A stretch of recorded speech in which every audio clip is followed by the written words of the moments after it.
friend often says that Italians are emotional and impulsive. I haven't done an impulsive thing in my life. Crazy things just happen to me, you know? I was just so unprepared for my chemistry exam, and all I did was set off the fire alarm. Next thing I know, a fire truck had crashed into our school auditorium. The principal was furious and searching for the culprit, and I, the culprit, found myself running away from the school as fast as I could. I rushed straight into my empty house and up to my room to find a boy sitting on my bed. He looked exactly like me. I'm talking height, hair color, lips, down to my very eyes. He was like a boy version of me. Suddenly, he ran up to me and hugged me. I pushed him away. Who are you and what are you doing here? Sorry, the front door was open and I was just so excited to meet my twin sister for the first time. Twin what? Falla finita. Was there no end to today's drama? The crazy events of the day ended with me finding out the greatest secret my parents had kept from me. I wasn't born into this world alone. I had a twin brother, and his name was Lucas. My parents had given him up for adoption and kept me. His millionaire father barely paid attention to him now. He was far too busy, and that led Lucas to seek out his real parents. After telling him what happened at school, he suggested something that really caught my interest. Why don't we switch places for a few days? You could enjoy my mansion and posh high school while I get to see what it's like to live with my real parents. And my Italian blood quickly did its thing, and before I knew what I was saying, I yelled, "Deal!" I didn't want to waste another second. I just wanted to experience a day at school without getting bullied. We went out and bought wigs, and then I was off to take over my twin brother's life and move into his mansion. I just went crazy the first day of the switch, eating everything I could see in the pantry and playing all of Lucas's amazing video games. No one was at home except for his many servants. I called Lucas to check in on him, and he sounded so happy with my parents. Mama's cooking is the best, and I had so much fun watching basketball with Papa today. How about you? I told him that I was doing just fine. I hope you'll really enjoy my life, sorella. After meeting his best friend Jeff, I was sure I would. There was just something about him that was so dreamy. He radiated pure confidence and charisma. Too bad I was here as a boy. There was nothing I could do but look. Or so I thought. Turns out Lucas and Jeff were much closer friends than I knew. One day, he just barged into my room without even knocking. And worse, he immediately jumped into my bed as if he owned it. Wake up, princess. It's time for your morning tea. What did he just call me? He was grinning from ear to ear. And then it hit me. I was still in my girly pink pajamas. Could I just disappear right now? I immediately cleared my throat, and in a deeper voice I said, "I'm just man enough to wear pink." Dude, I know, it's cool. He gave me a fist bump and a wink, and I responded in the most awkward way. Gosh, I was so bad at this. My crush on Jeff was interfering with my acting. He was so hilarious and attractive, it made my girly side come out. Once I almost giggled. How was I ever going to hide my secret with this gorgeous boy always hovering around me? Little did I know that it was about to get much worse. Jeff walked up to me one day and asked me if I was up for the date. I nearly fainted. Date? Yeah, with our girlfriends. Wait, a girl? What? Apparently there were things Lucas hadn't given me a heads up about. Like his girlfriend of 6 months? I called him after school to ask how he'd forgotten this minor detail. He answered the call, but none of my questions. He spoke in a squeaky voice and pretended to be me, Andrea, throughout. My parents were nearby, and he had to keep his act up. The pazzo. Next thing I knew, I was going on a couples trip with Lucas's girlfriend Danielle, Jeff, and his girlfriend Courtney. We were driving to a resort owned by Jeff's dad to chill there for the night. That car ride turned out to be one of the most difficult and awkward experiences of my life. Danielle, my girlfriend, was super into me. She was literally clinging onto me like a snake and was breathing down my neck the whole ride. Oh, babe, I hadn't seen you for 23 hours, 16 minutes, and 10 seconds, and I was missing you like crazy. She tried to kiss me, but I turned my face away from her and said, "Wow, I bet you're good at math." Oh my God, you're so funny. She was all over me, literally laughing at every word I said, and I just wanted to disappear between the car seats. I struck up a conversation with Courtney to avoid my own girlfriend, but I guess it was a bad idea because Danielle started crying hysterically. Oh my God, ladies. I met Jeff's eyes in the rearview mirror. I gave him a help me look, but he just grinned at me. "You're such a flirt, Courtney. Stop talking to my boyfriend." "What's your problem?" "My problem is your existence." Before they could kill each other, Jeff turned around to tell them to shut up. And then he suddenly swerved sharply to avoid an oncoming truck. The whole car spun out of control and we all screamed, terrified. The car came to a halt on the hillside and one of the wheels was stuck in a pothole. We jumped out and tried to push it out of the hole, but that wasn't gonna happen, and we were miles away from the city. We were stranded in the middle of nowhere. I found an inn nearby that had decent ratings online. We began to walk there when Courtney and Jeff began to fight. It was her car that had been wrecked. I was tired of their bickering, so I moved away from them, but then Danielle caught up with me. What have I done, Lucas? Am I not pretty enough? Don't you like my new hair? Wait, what did her hair look like before? I tried my best to hide my annoyance and forced a sweet smile on my face. You're the prettiest woman alive, mia bella, and you deserve everything. I love you. I almost threw up at my words. I hadn't expected that acting like Lucas was going to be this tough. As soon as we reached the inn, I rushed to the bathroom to take a breather. While looking at myself in the mirror, I was surprised to see Courtney behind me grinning. I turned to her. What are you doing here? She stepped closer to me and answered, No, Lucas. What are you doing here? This bathroom is for females. Oh, shoot. Was there no end to this? I was about to rush out when she suddenly blocked my way. We had such an amazing conversation in the car back there, Lucas. I love Jeff, but I don't think I've ever had as much fun with him. Wait, what? Before I knew it, Courtney grabbed my face and kissed me right on the lips. Holy cow, I was kissing a girl. At that moment, Danielle came in and saw us. There was a look of horror on her face as she screamed at the top of her lungs. She was ready to attack Courtney, but Jeff came in time to stop her. Danielle screamed at Jeff, Your stupid girlfriend kissed my boyfriend! Courtney started crying as she hugged Jeff. Babe, I didn't do anything wrong. Lucas followed me in here and kissed me. You know what? I'm so done with you. We're over. Courtney just rolled her eyes. Fine, whatever. Jeff ignored her and turned to me with a furious look on his face, and my heart sank because I had betrayed him. The pretty messed up situation was interrupted when the innkeeper came in to tell us that she had prepared 2 rooms for us. At that moment, I wanted to hug her so bad for being a lifesaver. Thankfully, the woman was very old-fashioned. She wouldn't let teenagers bunk together under any circumstances, so Jeff and I had to share a room, and the crazy girlfriends were in another. But then I started sweating bullets when I realized something. Jeff and I were sharing a room? A bed? How was I ever going to get through this? And he's mad at me right now.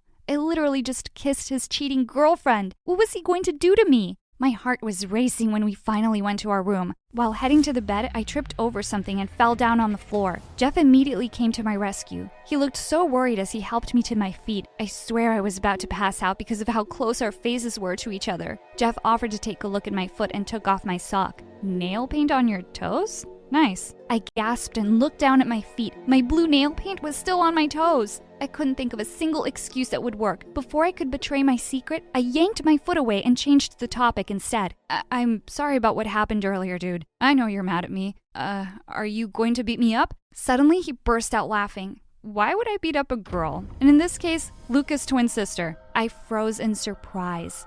But how did you know? Jeff said he'd figured it out easily. I acted nothing like Lucas and remembered none of his plans. Lucas had mentioned to Jeff that he had a twin sister, so he put 2 and 2 together. Besides, Lucas's eyes aren't this beautiful, and I've never felt attracted to that idiot's smile. My whole face was red now. You're attracted to me? He just smiled at me and continued to bandage my foot. When he was done, he got up and said, wildly attracted. I kid you not, I nearly fainted. I finally opened up and told him the whole truth. I was a girl. Oh, it felt so good to say that out loud. Jeff listened to me patiently as I told him everything. My life at home and at school. He took my hand. You're the most beautiful girl I've ever met, Andrea. Inside and out. Not to mention funny, too. You don't deserve to be bullied and treated like that. Oh God, he was so sweet. How could Courtney cheat on a boy like him? I blushed harder when Jeff started leaning closer and closer. Before our lips could finally touch, Danielle, my girlfriend, suddenly barged in. Jeff immediately jumped out of the bed and pretended to be doing push-ups on the floor. She said,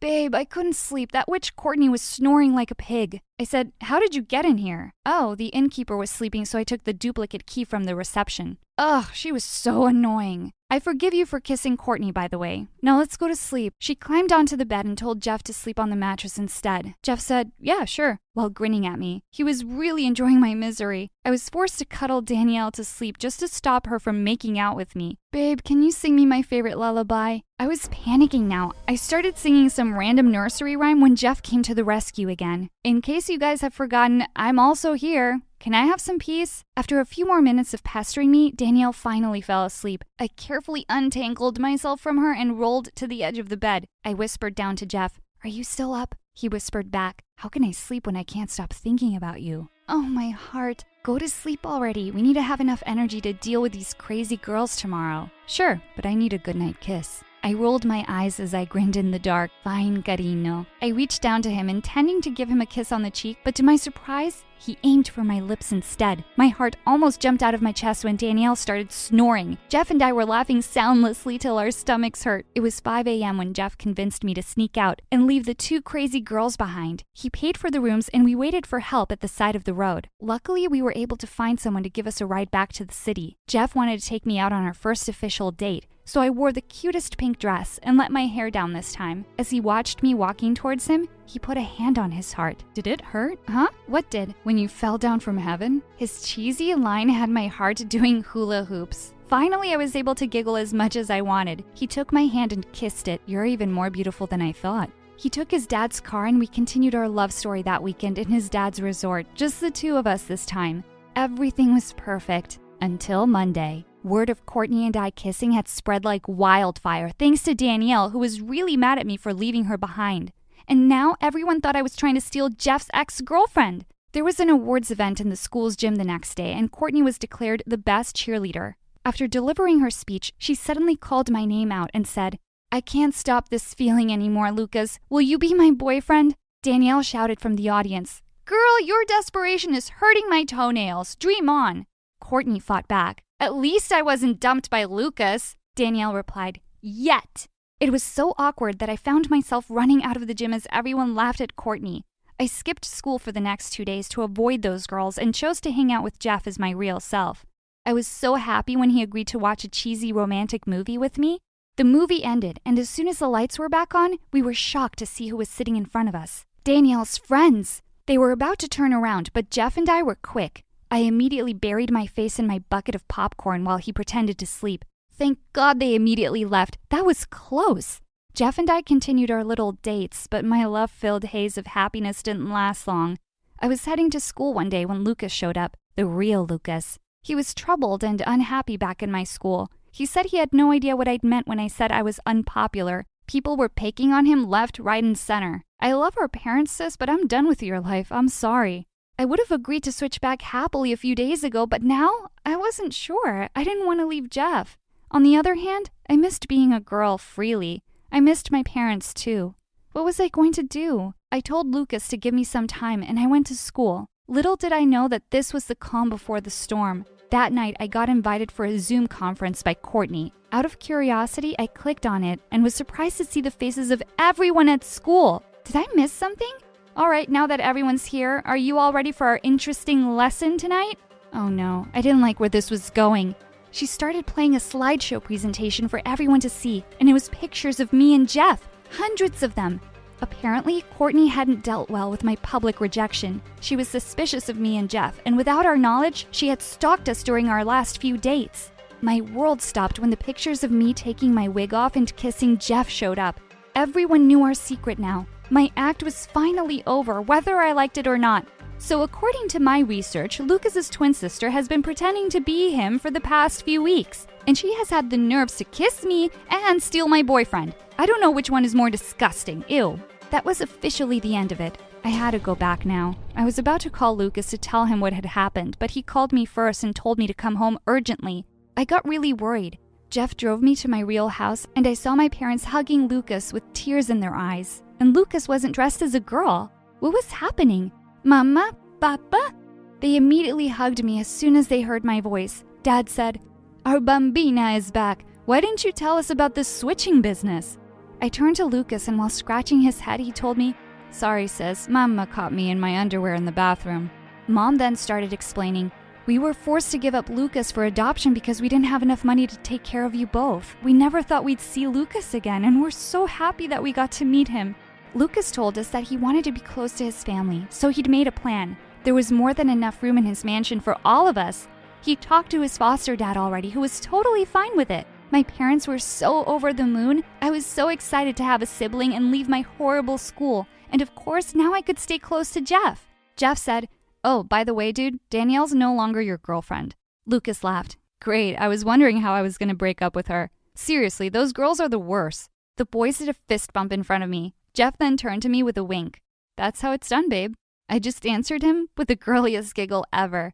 Amore mio. I felt goosebumps on my skin as I climbed the seemingly endless flight of stairs. I was cursing myself for this stupid idea. There were definitely better ways to surprise my girlfriend, but it was her birthday and she did adore horror movies. That's why I decided to prepare a surprise candlelight dinner in a creepy, abandoned hospital at night. As soon as I stepped onto the 3rd floor, the door closed behind me with a bang. And that should have been my first warning to give up on this ridiculous idea because things were about to get real crazy. Before I continue, please like and subscribe to protect yourself from getting into crazy situations. I pushed the door to check if I was locked in, but thankfully I wasn't. With shaking hands, I messaged Taylor. Hey babe, I'm waiting. Winky face. I suddenly panicked. Damn it, no! I'd sent it to my boyfriend, Oliver, instead. I immediately unsent it and sent Taylor another message. Hopefully Oliver hadn't seen it. Suddenly, I heard footsteps approaching. I called out, Babe?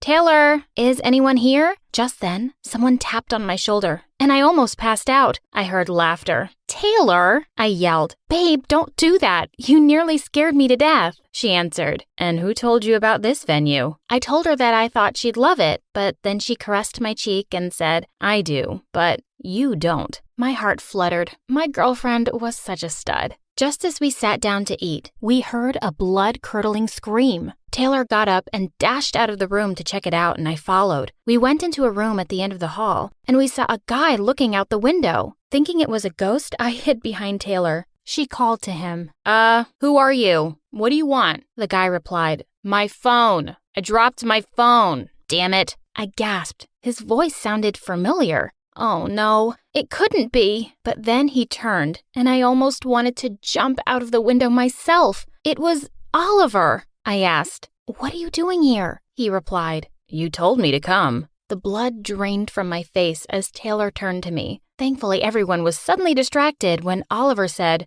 We have one little problem, guys. We're stuck. Taylor shouted, What do you mean we're stuck? Panicking, I ran outside to check the door, but it wouldn't open this time. I pushed even harder, but it wouldn't budge. The elevator wasn't working anymore, and the other fire exit door was locked as well. When I got back, Oliver and Taylor were staring at each other. I swear the tension between them was so strong, I could feel it in the air. And at that moment, I realized that my worst nightmare had come true. I was stuck in the creepiest place possible with my girlfriend and boyfriend. I yelled, We have to get out of here. Taylor said, The door opened easily when I came in. Someone must have locked it accidentally. Oliver snapped back. Why are you looking at me like that? Taylor replied, I don't know. You tell me. Geez, I had to do something before they killed each other. I pulled Oliver into a corner and explained, Babe, that's Taylor. She's my cousin. She doesn't know that I have a boyfriend, so be cool. You're my other cousin. Get it? He took out a piece of paper and pushed it into my pocket, saying, Read it later, babe. I then pulled Taylor into another room. She said, Ooh, this is hot, babe, and pushed me against the wall to kiss me. I said, Babe, that's Oliver. He's my cousin, and he's staying with us at the moment. I don't know why he turned up here. He doesn't know that I'm into girls, so be cool. You're my other cousin. Get it? She replied, Okay, whatever. Don't know why, but something about that guy is super familiar. I quickly said, I'm sure you don't know him. He's not from around here. Let's go.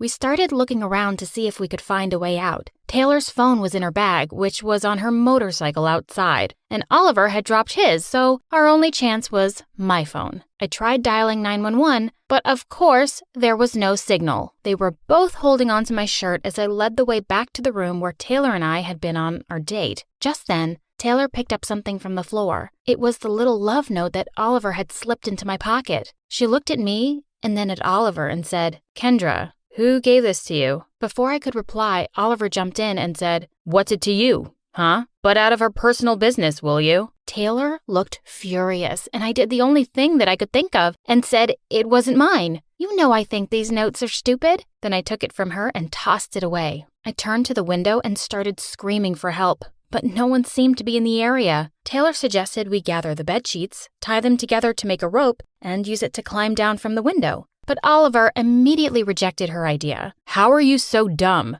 It's too risky. We're on the 3rd freaking floor. Don't you girls have any hairpins? I could try opening the lock with one. Taylor turned to him. No, Nancy Drew, we don't. And I don't think that would help anyway. My idea is much better. As they continued to argue, I climbed up on a stool, hoping to get some phone signal. We needed to get out of here tonight before they found out I was dating both of them. Suddenly, I lost my balance and slipped. Luckily, I landed in Oliver's arms. He looked so handsome, and his strong arms always made me feel safe. He said, "Easy there, babe." He was about to lean in for a kiss when we heard Taylor clear her throat. She sarcastically said, "How I wish I had a sweet cousin like him," before walking away. She looked angry and jealous. As I ran after her, I tripped over something and fell forward and straight into her. She cried as she lost her balance and we both fell to the floor. Her body felt so soft and she smelled really good. Our lips were so close as I stared at her pretty face. She was about to reach for my lips to kiss me when we saw Oliver glaring down at us.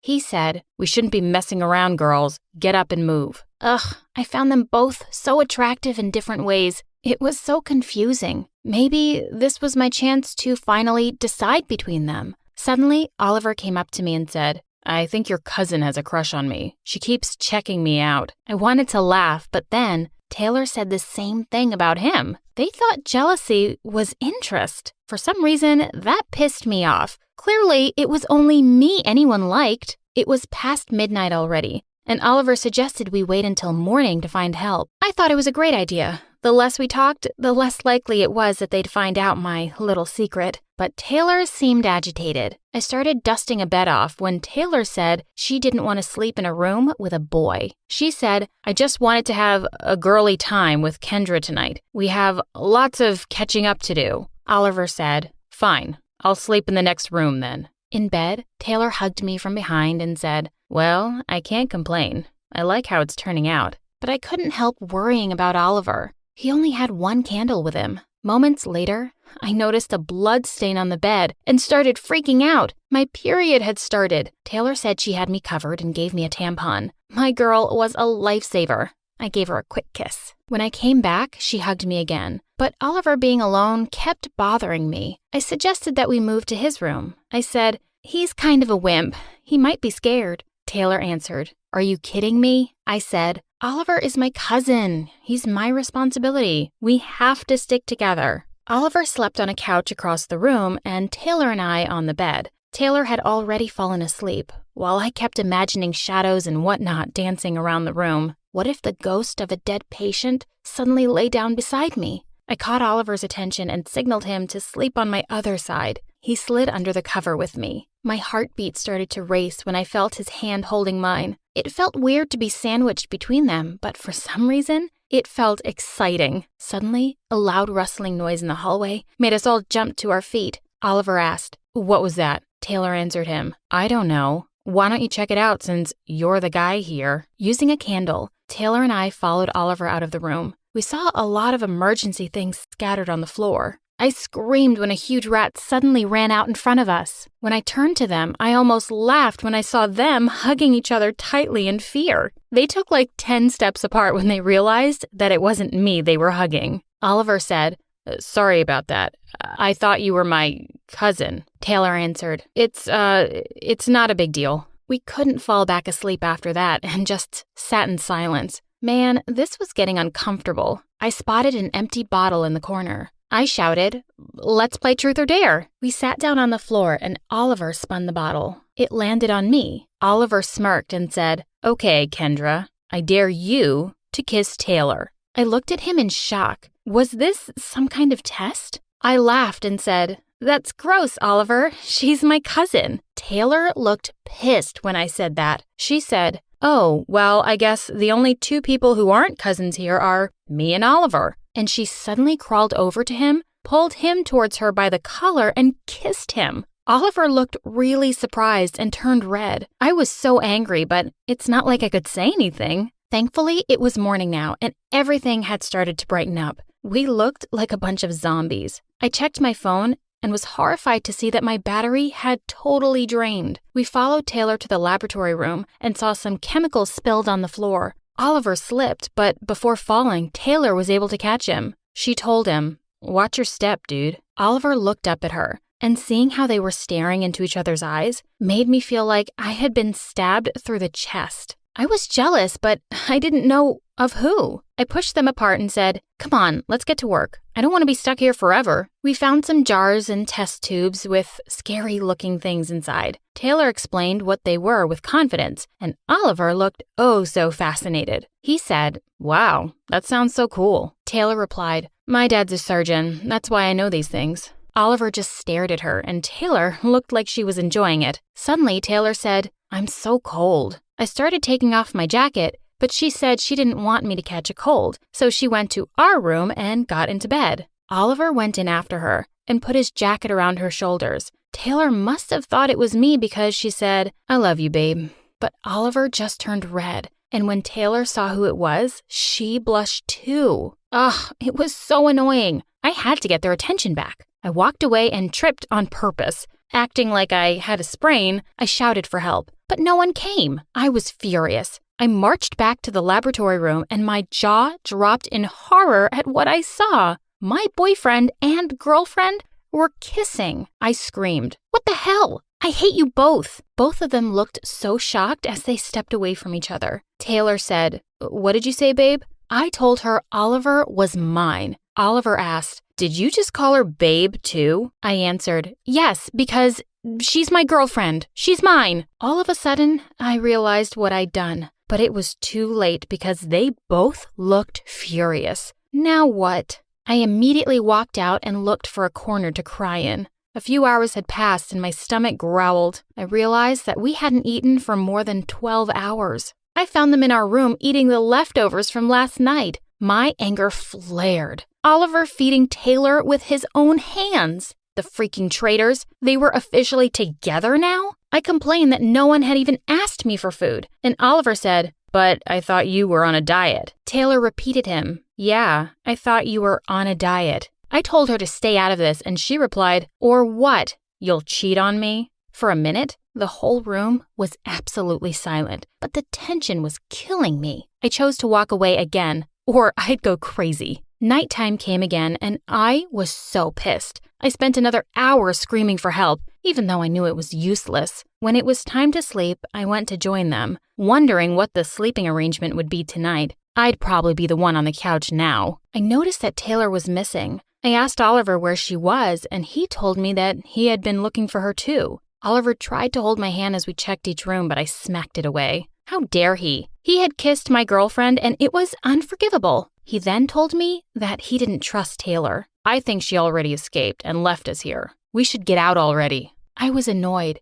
How could he think about Taylor like that? I said, "You seemed to find her just fine when you were kissing her." Just then, he looked out the window and yelled, "See? I told you." He showed me a rope made of bed sheets hanging from the window. He said we could try going down that way too, but I hesitated because I saw her motorcycle still parked outside. I said, that looks like a really steep drop. Let's try to find another way?" My stomach growled again. Oliver grabbed my hand and pulled me to the back of the nurse's station. I was surprised when he took out some snacks and water bottles from a drawer. He said, "If you want to stay here, it's fine. We have everything we need." I said, "Of course I don't want to stay here. And where did this food come from?" Oliver said, "I don't know, babe. It was just here. I thought you probably brought it for your date. And look how she's left you now." We lay down to sleep. Just as I had dozed off, I woke up in shock. I'd heard a phone ring. Was I imagining stuff? Something just wasn't right. I tried to open the huge door at the end of the hallway again, and unexpectedly, it opened this time. I went inside and heard another ring, then a moan. I followed the sound and was shocked to see Taylor tied up to a surgical bed, and next to her was a phone. I immediately ran up to her to untie her and grab the phone. We had to call for help. She revealed, "That creep planned all of this. I remembered how I knew him. I used to date his sister, and he tried hitting on me back then. He found out I was going out with you. He wanted to get rid of me by trapping me in here." What? Panicking, I looked around and saw a fire extinguisher under the sink and used it to hit the metal lock bar on the fire exit door. We tried and tried until it opened. Finally! While Taylor and I were running down the stairs, Oliver screamed from the top, "Bring her back to me, you stupid witch!" He started to run after us, but in a panic, Taylor suddenly tripped. I helped her get up, but Oliver was able to catch up and grabbed me by my shirt. He yelled, "She never even noticed me and used to make fun of me with my sister, and now she's trying to steal my girlfriend. When you texted me by mistake, you gave me the perfect chance to set things straight. You're mine, Kendra. You can't be hers." He was about to pull me back, shaking Taylor off. Then suddenly, we heard sirens. The police had come. Oliver looked horrified, and then he was off. He ran down the stairs and out of the door. For a minute, I was scared he'd gotten away. But just then, 2 policemen came into sight, and they grabbed him. We ran downstairs and told them everything. To say he'll be behind bars for a long time is an understatement. My parents would be worried sick, so Taylor drove me home next. Before going inside, I invited her to spend the night with me. But to my surprise, she shook her head and said, "I really loved you, Kendra, but I need time to think about us." Tears rolled down my cheeks. "What do you mean? Are you breaking up with me?" But Taylor just left. Over the following weeks, I realized how unfair I had been to Taylor. She had always loved me and been strong for me, and all I had done was cheat on her. Now, she didn't even want to talk to me. Until one day, when the doorbell rang. When I went to check, someone stood at the back door with a huge bouquet of flowers. For a minute, I was terrified. Was Oliver somehow back? But then, the person holding the flowers peeked at me from behind them. "Taylor, I'm so sorry. I was crazy, and I just got carried away, but I love you, Kay. Even after everything, I love you."